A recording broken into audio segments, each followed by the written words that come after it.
Well, hello there, motherfuckers. So you got Raw again. Again, nothing progresses. Nothing really seems to happen. Braun Strowman is going to be out for 6 months, they're saying. You know, I don't get this. Braun Strowman celebrates at Payback, both arms up in the air, and the guy's got a shoulder injury.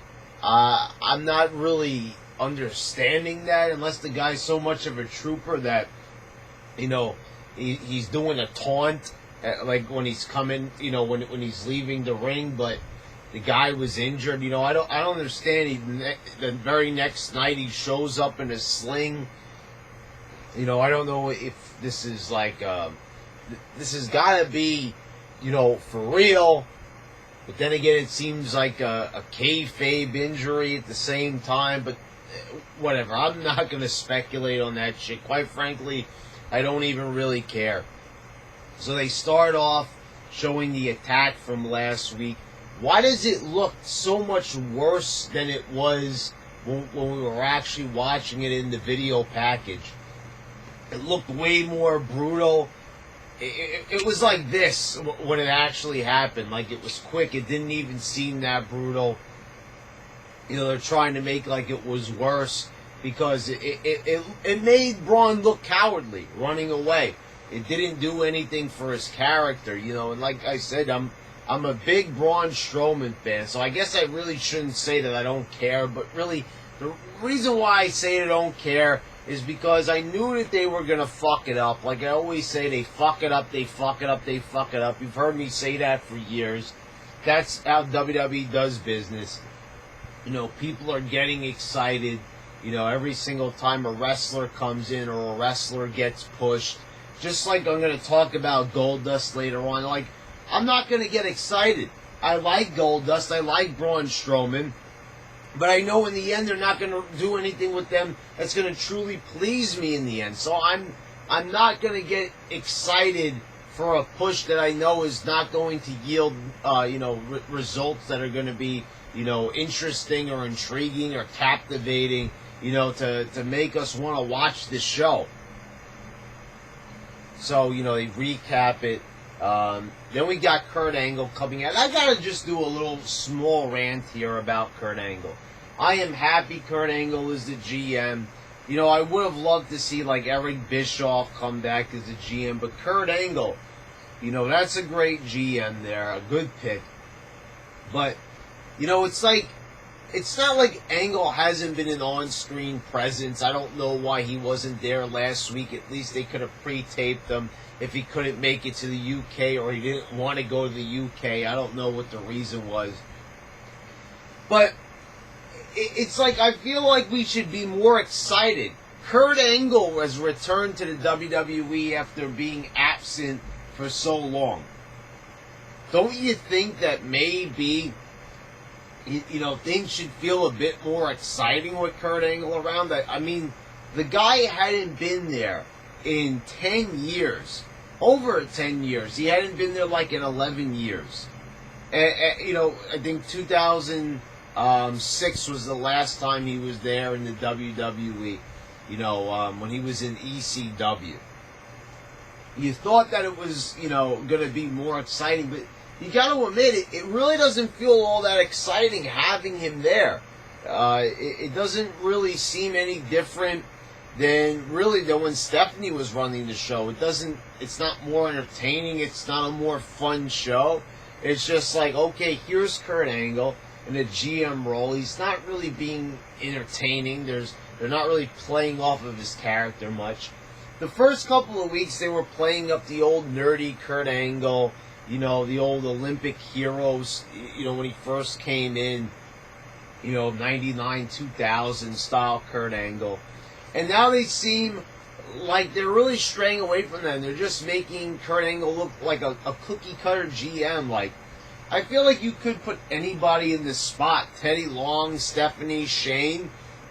And they all act the same. They just all make matches. They're not really getting involved in the storylines. They're not making it fun that Angle's there. So he announces a fatal 5-way. We're going to have a fatal 5-way Extreme Rules to, get a new #1 contender because Braun Strowman is now out with the injury. He's going to be out for 6 months, Angle says. I don't know if that's exaggerated. He'll probably come back sooner than that. But it's disappointing. I would have really liked to see Brock versus Strowman at SummerSlam. That could have been an exciting match. So I don't know who we're going to get now. I just pray to fucking God, do not let it be Balor. Please do not let it be Balor, for the love of God. I don't know what subterranean, subhuman person would want to see that fucking match. Who would want to see Finn Balor versus Brock Lesnar? I mean, do you really think that tiny guy versus this beast Brock Lesnar is going to be a match that people want to see over Braun Strowman?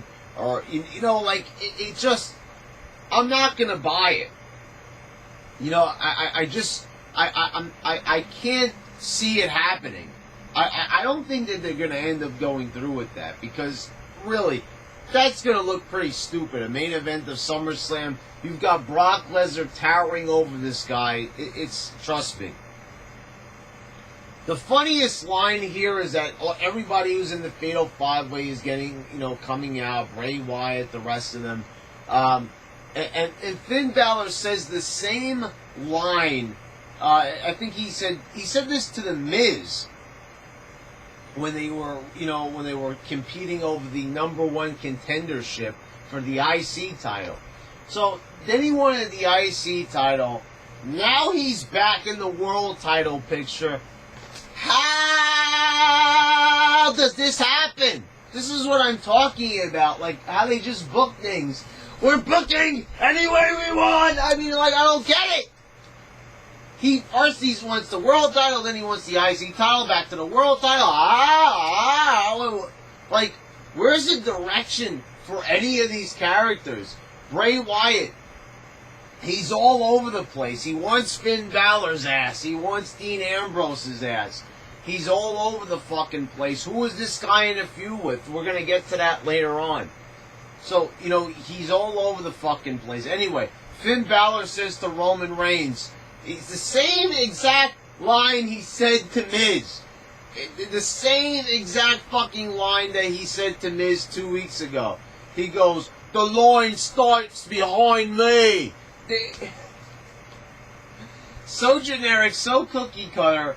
And you can tell that was the line, the one-liner that was supposed to get the big pop from the crowd. He's standing up to Reigns, who the crowd doesn't like.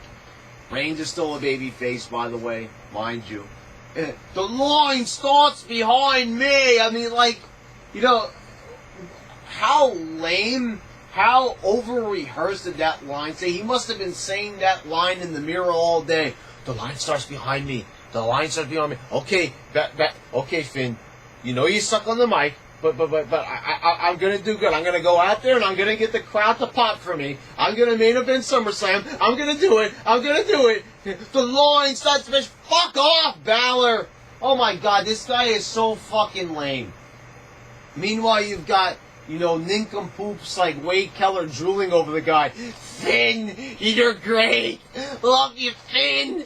You're spectacular. Oh, the YWC is right. What a sexy Finn you are! Ooh! Enough! I've had enough already of this obsession with Finn Balor!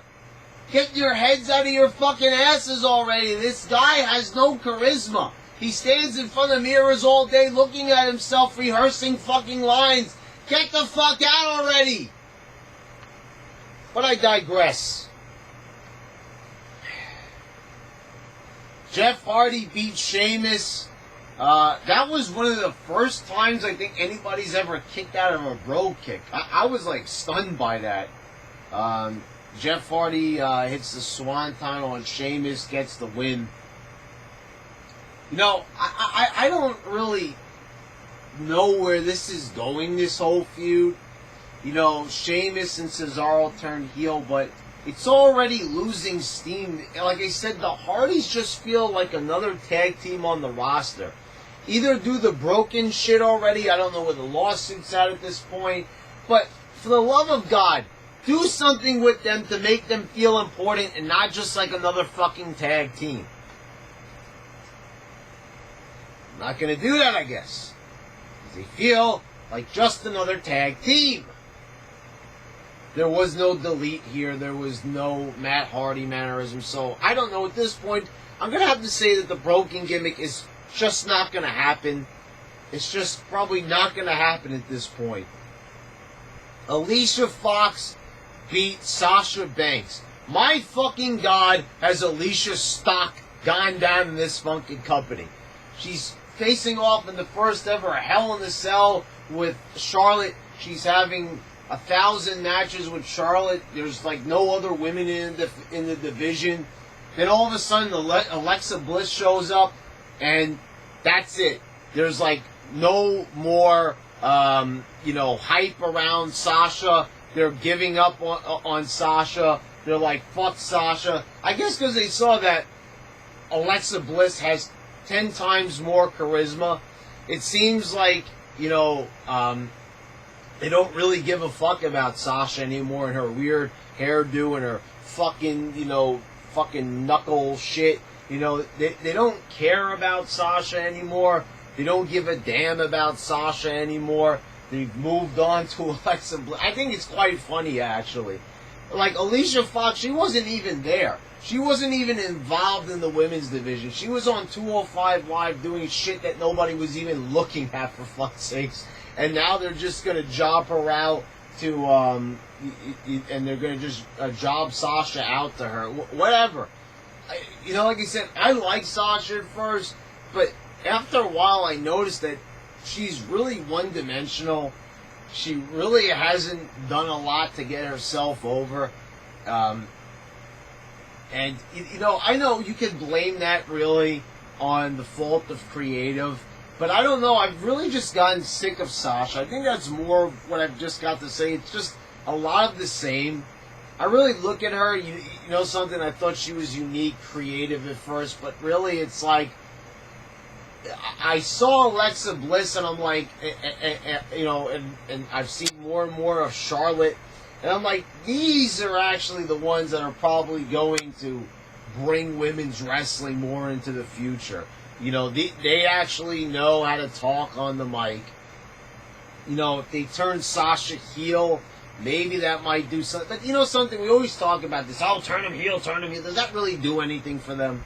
People are all excited for a Dean Ambrose heel turn. Is that really going to do much for him? Is that really going to add more to Ambrose? Maybe, maybe not. But like I said, at the end of the day, creative is to blame. They just make everybody a fucking lame-o. So, whatever. So Sasha loses here.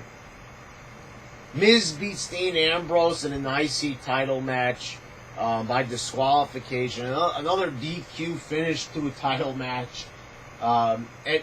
We have Ambrose low-blowing Miz with a weird finish, which I don't even really understand. The face is low-blowing the heel. And why? Ambrose is the face, so he's cowardly getting out of a match with the Miz. That would usually be Miz's MO, not Ambrose. So it's like, you're left sitting here saying, like, what the fuck are they doing with all these fucking characters? You've got Roman, who's a face. He's getting the fucking shit booed out of him. People are, mildly cheering for a fucking Hobbit Irishman who's saying, the line starts behind me, practice the line in front of the mirror all day. And then you come to Dean Ambrose, who's the lunatic fringe. You would expect a lunatic to, maybe fucking fondle Miz's balls and maybe light them on fire if he was truly crazy or some shit. Not just low blow and, oops, lost the match.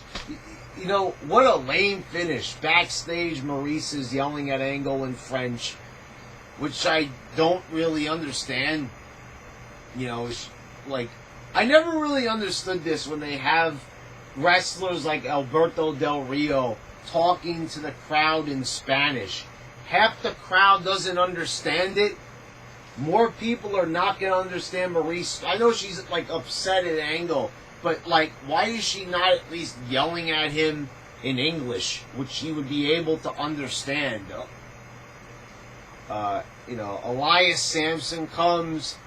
I don't understand. Okay, it's funny how he's doing this, but they're like, just fucking introduce him already. Tell us who this guy is. Half the time he appears, they don't know who he is. I understand you're supposed to be like, huh, when you see this, but now it's happened like 6-7 times. I think it's time to now introduce him. Like already a pay-per-view has passed, and we don't have any information on this guy. Dragging it out. That is exactly what WWE does. They drag shit out. They do it. They let things go on and on and on and on, and there's like no conclusion. This is a perfect example with the Drifter. This guy has been in these little segments now for week after week after week. He like ignores every single wrestler when they're talking to him, and I get it, but like there's only so far you could carry this joke. I understand, like, they want to make him like the Mortal Kombat guy that pops in and goes, whoopsies, but, you can't just keep doing that. You've got characters. He's a character. Flesh him out a bit. Explain who he is. What is he doing? Like, it's a joke, and they keep doing this. Like, it's the same thing with Enzo and Cass. Well, I'll get to them in a minute. So, you have Bliss and Alexa Bliss and Bayley. Bliss is making fun of Bayley again. She attacks her with a kendo stick. It was an okay in-ring promo. Bayley is a child. I definitely agree with that shit. Neville and TJP. TJP. I'm not even going to start on that fucking, acronym name that they've given him. Beat Austin Aries and Jack Gallagher. I'll admit, like as much as I bash the Cruiserweight division, Neville and Aries, these are two guys that look like wrestlers. I am mildly interested in it. I like Neville's, like the new look that they've given him. I like the heel persona. I even admit I like the way how he's trying to corrupt TJP. But TJP is just so fucking nerdy. He does not work as a heel. He doesn't even work as a face. He doesn't even work as a fucking wrestler. I mean, this guy really has no fucking place. And since they started calling him TJP, I mean, that just... TJ Perkins at least is a fucking name. I'll take it. But the thing is, TJP, that is like, you're just basically stamping nerd right on the middle of his fucking forehead. I mean, honestly... That name doesn't sound cool. It's not catchy. I understand that's probably why they did it. Does TJ Perkins really take that long to say? Is it long? TJ Perkins? Is it long to say that? No, not exactly at all. So why did we have to acronymize it? I don't get why that had to be done. It sounds worse. Angle is backstage with Bayley, and I gotta tell you, Bayley is insufferable. I cannot fucking bear to listen to this. She called me a child. I'm ready to get extreme. How? Again, TJP and Bayley should go out. Somebody match these two mongoloids up. Somebody match these two fucking nerdy, dorky, loserish wrestlers up. They'd make a perfect fucking couple. It's a match made in heaven right there. TJP and Bayley. I'm not saying put them together on screen. No, I don't want to see that. Fucking put them, together outside of wrestling. Fuck, they're fucking made for each other. Two insufferable characters, two insufferable wrestlers together. And you notice I didn't even really knock too much on Jack Gallagher, because really, if I got a choice between Gallagher and Perkins, I don't really... No, TJP is a lot worse. But really, I'm ready to get extreme. How not cool did she sound saying that? Did she sound like she was ready to get extreme? No, she sounded like she was ready to go jump in the balls at fucking Discovery Zone. And I'm talking about actual fucking plastic balls, not these balls, you fucking sick-ass bastards. First of all, I want to just say this for the record. If anybody says that Bayley's hot, that automatically makes you a fucking pedo because she acts like a fucking child. Just think about that for a minute. So they're going to make a kendo stick on a pole match. It is the first of its kind. They haven't had one in a couple of years. The last time they had one was at Sandman and Carlito, which is very surprising. You know, they haven't done the on a pole match in a long time. People will make fun and say that it was a Russo concept, the Viagra on the pole match, all that garbage, you know, from the past. They'll hang something on the pole. They've had a nightstick on the pole match. They've had a pink slip on the pole match. Now they're doing another on the pole match. And, you know, I get it, but, you know, maybe they should have just made an Extreme Rules match. You know, it's kind of weird that they're going back to this concept after not doing it for so long. Then you had Reigns defeating Balor, and thank God he beat him. All I can say is I had really, really bad memories of SummerSlam and Balor beating Reigns clean in the ring. Those were awful memories. And now we finally have Reigns beating him again, or rightfully beating him. Finally something believable. Now, this is not to say that in the Fatal 5-Way you're not going to see Balor beat him, because I wouldn't be surprised if they do take that route. I've been kind of thinking about it as I've been doing this review. They might actually have Balor win this Fatal 5-Way. It's definitely something that might happen, because the whole YWC is constantly asking for this match.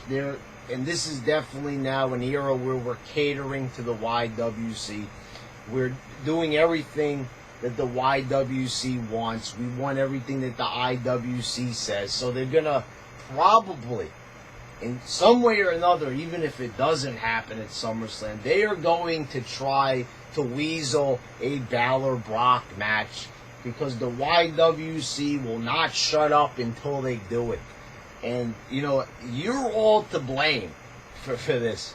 But at least you had Balor winning here, Reigns winning here, excuse me. I thought that Balor was going to win here.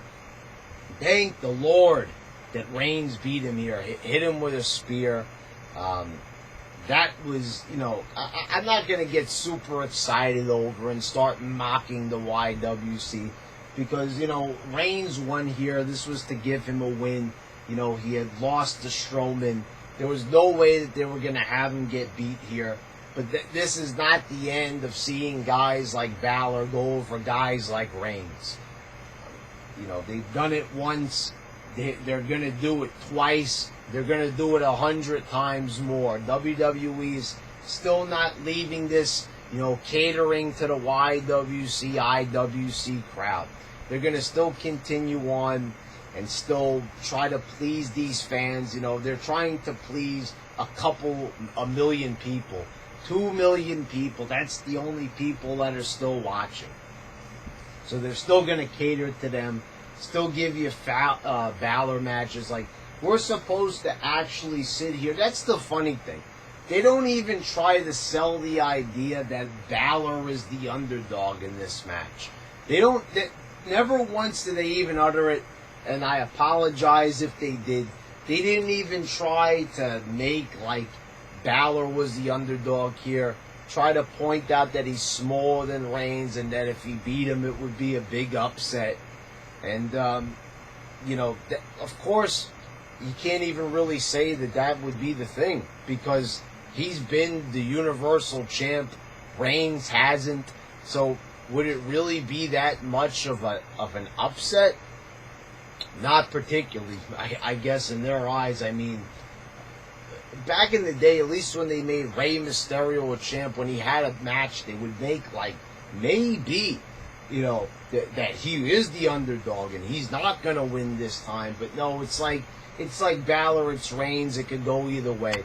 The guy's like a whole foot shorter than him, weighs 100 pounds less, but he still has a viable chance. Who's gonna buy that story when you're having a match? Who's going to buy into that and even believe that there's somewhat of a way that Balor would be able to beat Reigns? Because if this was a real fight, that no one would actually think this.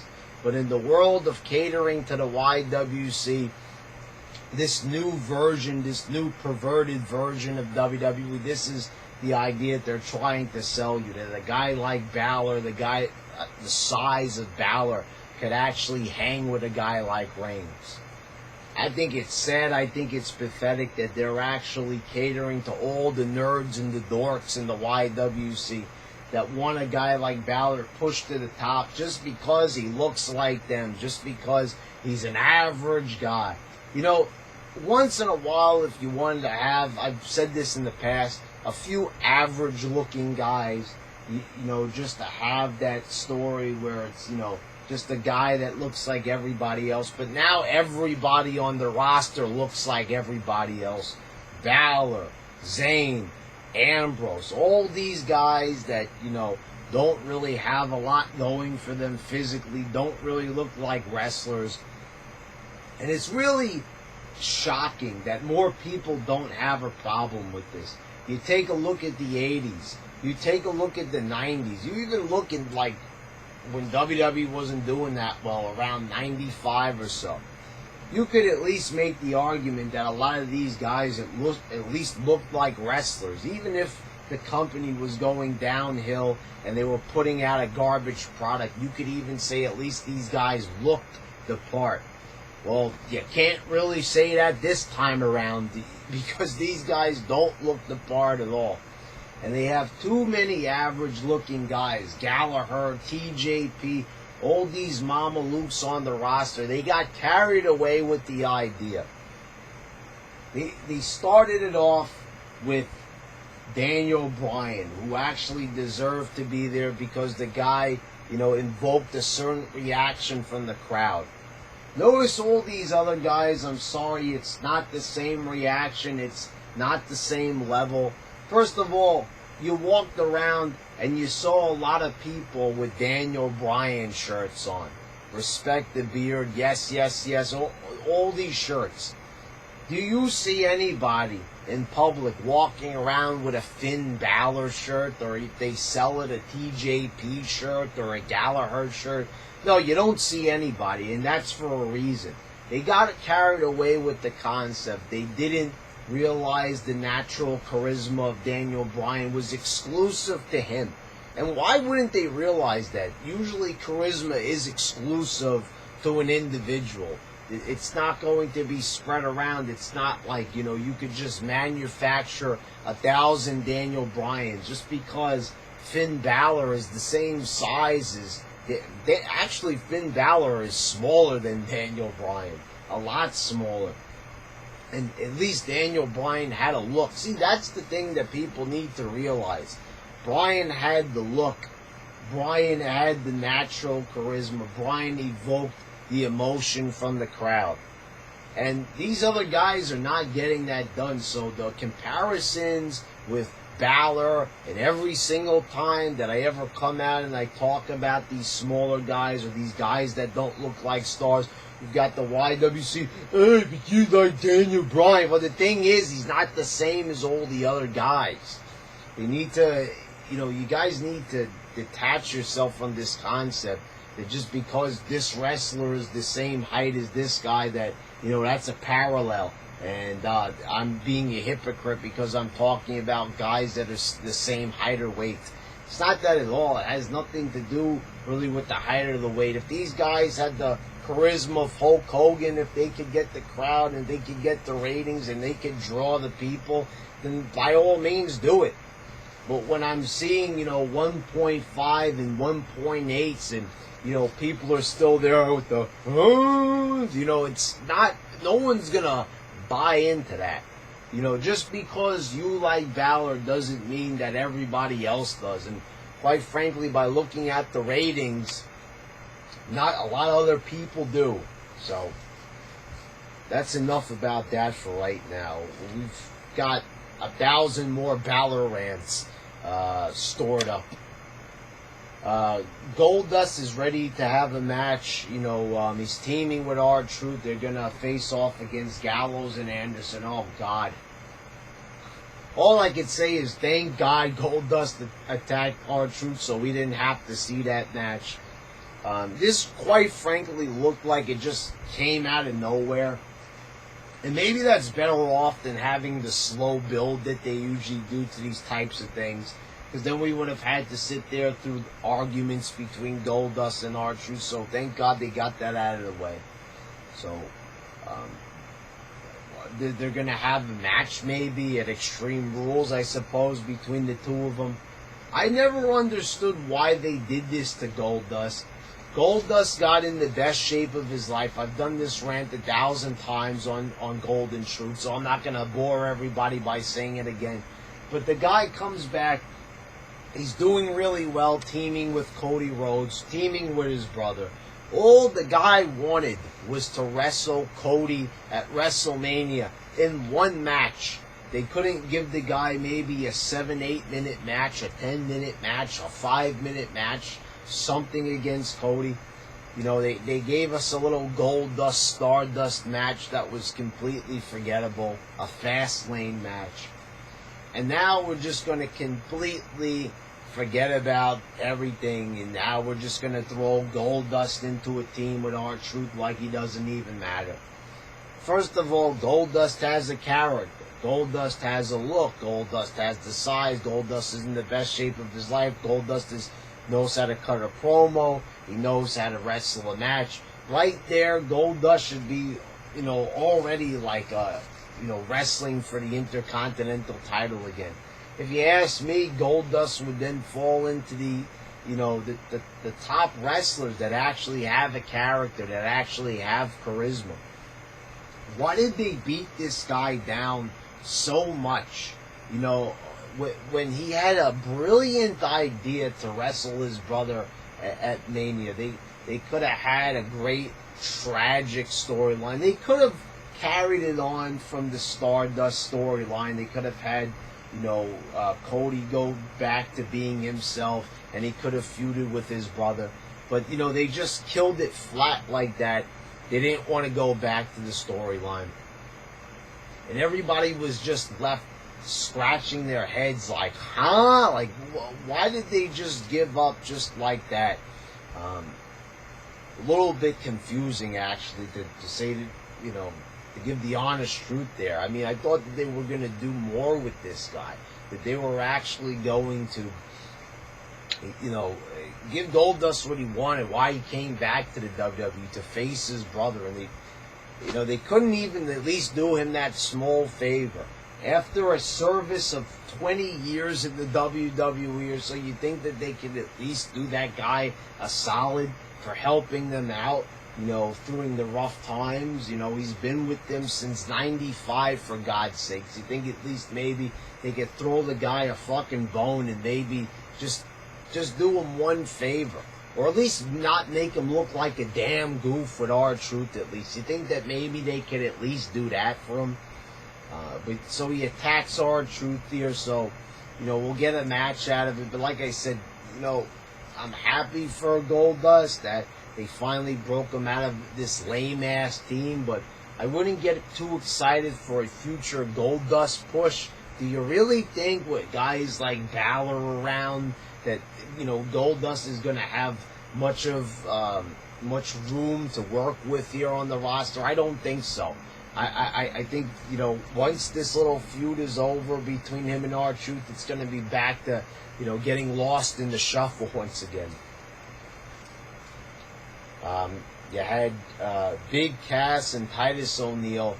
Something about this, it just went on way too long. Titus mocking Enzo, which, was a little bit humorous. But then you had Big Cass just giving the big boot to Titus after taking his belt off. They're trying to create a storyline here with Titus and Enzo, with Titus and Apollo Crews rather. They're trying to build up Crews. They realize Crews doesn't have a lot of charisma. Pair him with Titus, and it's actually a pretty good match. You know, they pair up well together. Titus is the more charismatic guy. He's taking Apollo Crews under his wing.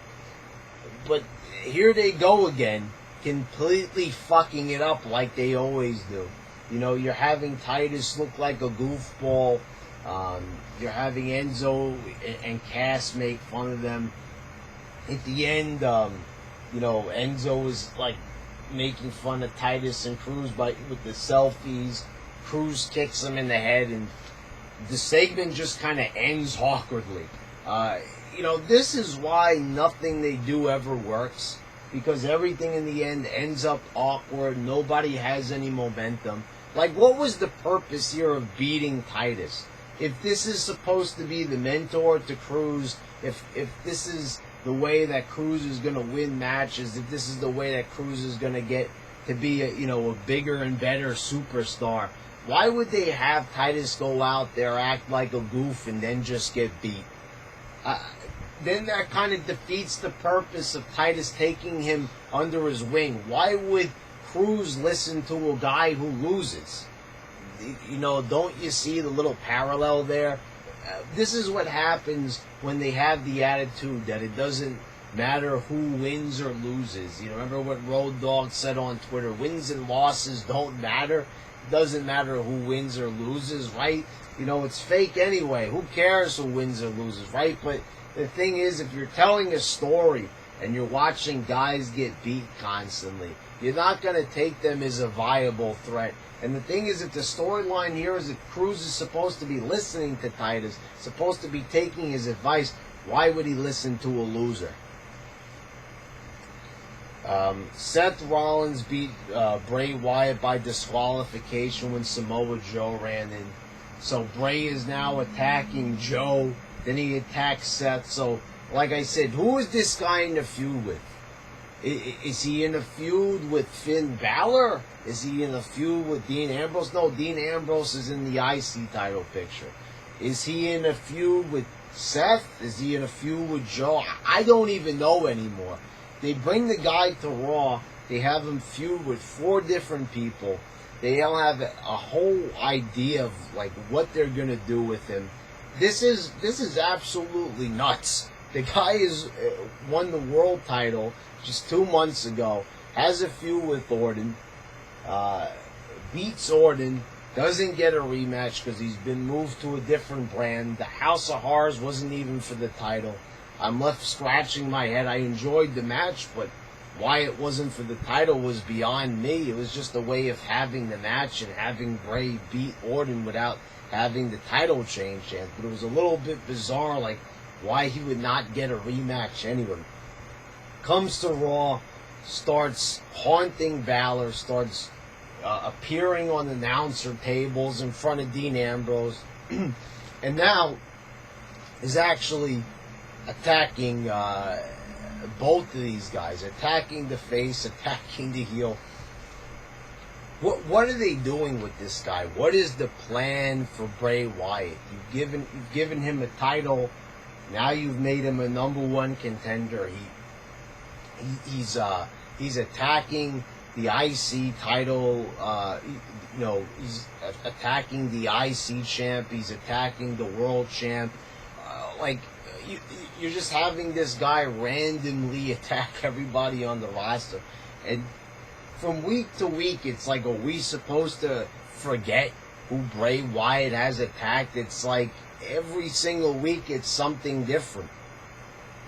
They have no direction with this guy ever since he stepped foot in the WWE. They had no idea what to do with him. No idea what to do with the character. Bray Wyatt was basically serving this up on a silver platter to them. The guy was basically writing his own promos, directing his own character the best he could. But the thing is, it's the way how they book this guy. From feud to feud to feud to feud. He's been in like 7 different feuds in the span of a month because they keep changing it.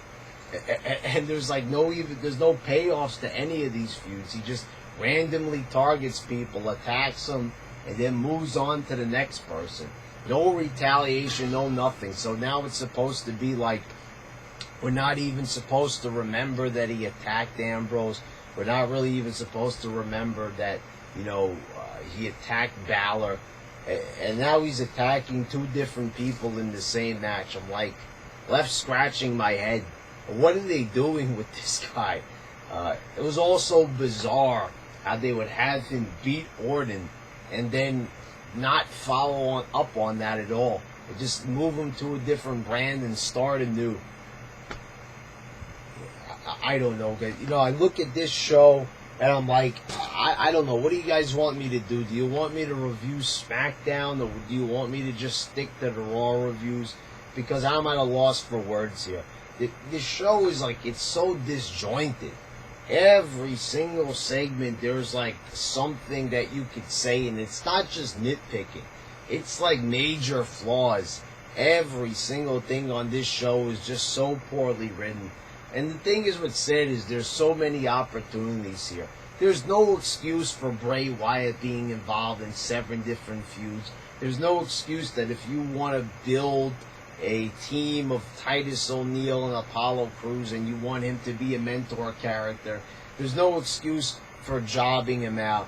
There's no excuse for not maintaining momentum on wrestlers. You guys like Sasha Banks, you promoted Sasha Banks, Vince. So, loving Sasha Banks, promoting Sasha Banks, putting her in thousands of matches with Charlotte, countless matches, every pay-per-view, every Raw, she was wrestling Charlotte. Now it's like she's a forgotten memory, and you're just having her lose to Alicia Fox, who wasn't even on TV for like a whole year. And this always happens. Every single time, this is what's happened to Dolph Ziggler. This is what's happened to basically everybody else on the roster. Nobody maintains momentum. Like, why is AJ Styles on Smackdown? Why is he wrestling for the U.S. belt when he already won the world belt? Why are they winning? Why are they going for secondary belts when they've already had the main title? It doesn't make any sense at all. Where's the logical sense in that? When you've already won the gold medal at the Olympics, you're going to go for the silver medal? The logic there is completely lost, and that's the not maintaining momentum. It makes it look like those guys weren't good enough to be main eventers, so now what they're going to do is just make them mid-carders, because they weren't good enough to hang in the main event, so what they're going to do is just bring them down to the mid-card. And right there, that's like a slap in the face, because it's not their fault. It's because the way how they've written the storyline, they're not allowed to maintain their momentum. They're not able to have a good title run. That's why every single time they have a flavor of the month. This is how we wound up with Jinder Mahal. And I'm not mocking him. I'll actually admit that the stuff that they've been doing with Jinder, they've been making him look strong. It's just a little bit odd. That's the thing I don't think the YWC is used to. They are actually making Jinder look very good. And this is kind of rare for them. They're actually building him up. They actually haven't been making the guy look like a damn goof. They've been making him win. Him beating AJ Styles right before AJ has a big match at the pay-per-view is probably not a good idea. I did see that. But at least that they are focused on having Jinder look very strong. Now, is he going to beat Orton for the title? That seems very highly unlikely. And, and if he does lose, it's going to really kind of defeat the purpose, because no one's going to really take him seriously again, if he doesn't win the belt. If he loses that Backlash, people are just going to be like, okay, well, that was a waste of time. If he wins, that's a different story. But like I said, highly unlikely. See, SmackDown is already more interesting. I'm already saying good things about it. I didn't even get to say a good thing about anything on this fucking show on Raw. So I probably should be reviewing SmackDown. I should probably just ignore Raw. It doesn't look like they'll be doing anything with Raw until SummerSlam, basically until Brock comes back. They're going to remain stagnant up until that point. So like I said, what is the point of even watching Raw? It's a boring, putrid mess. Every single segment is full of flaws. Raw is flawed. That's what they should have fucking called this show. Remember when they took away Raw is War? It should have been called Raw is Flaw. Because that's exactly what it is. It's a big flaw. This whole show is completely flawed.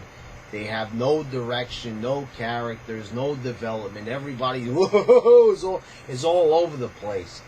If you need any further proof of that, just look how you had all these guys jumping from the IC title picture over to the world title picture in the blink of an eye. How does that even work? The way how they've had Bray Wyatt just go from 4 to 5 different feuds in the span of a couple of weeks. Anyway, guys, alright, so next week I will do a SmackDown review instead of doing a Raw review because this show is too much of a fucking mess. Watching it is just, it's murder on me. I can't take it anymore, watching this fucking shit. It's pure garbage is what it is. There's nothing stimulating about this show. You know, I was thinking about it weeks ago of doing SmackDown instead, but it's like I wanted to keep track of the Hardy Boys. But the thing is, they're not even doing anything with the Hardys. I guess I could just watch the Hardys match if I want to just keep track of them. But everything else, Braun Strowman is injured. There's nothing going on there. I am not going to sit through Finn Balor pretending like he could hang with guys like Roman Reigns. That right there is it's a slap in the fucking face for them to actually tell their audience that they're supposed to believe that bullshit, that he could actually hang with them. That's totally unbelievable. Anyway, guys, I've said enough. I've said enough negativity on this show. Until next time.